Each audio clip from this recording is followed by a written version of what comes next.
এ জীবনে যদি বড় কিছু করতে চাও তাহলে প্রথমে চুপ থাকো।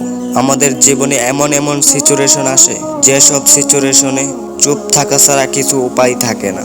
কারণ চুপ থাকার ক্ষমতা কখনো কখনো এক অভূতপূর্ণ শক্তি হয়ে দাঁড়ায়।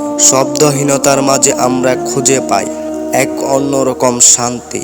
চুপ থাকার মানে দুর্বলতা নয়, এটি এক ধরনের সাহস, যা আমাদের হৃদয়ের অশান্ত ঢেউগুলোকে সামনে রাখে। চুপ থাকা আমাদের শেখায় ধৈর্য রাখতে, সঠিক সময়ের জন্য অপেক্ষা করতে। কিন্তু কখনো কখনো এই চুপ থাকা আমাদের অন্তর্গত দহনকে বাড়িয়ে তোলে।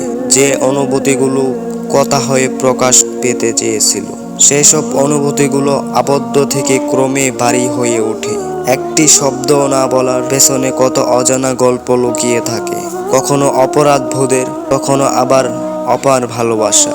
চুপ থাকার ফলে সৃষ্ট যে নীরবতা, তা কখনো কখনো আমাদের চারপাশে গভীর অন্ধকার নিয়ে আসে। আমরা হারিয়ে যাই স্মৃতির গভীরে, যেখানে প্রতিটি মুহূর্ত যেন একটি অসম্পূর্ণ কাব্য।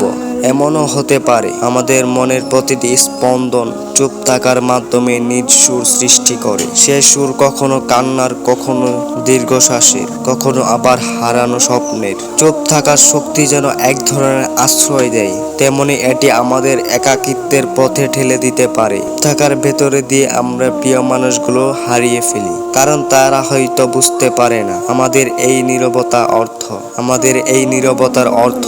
চুপ থাকা কেবলমাত্র নিজের জন্য নয়, এটা কখনো কখনো আমাদের প্রিয়জনদের জন্য হয়।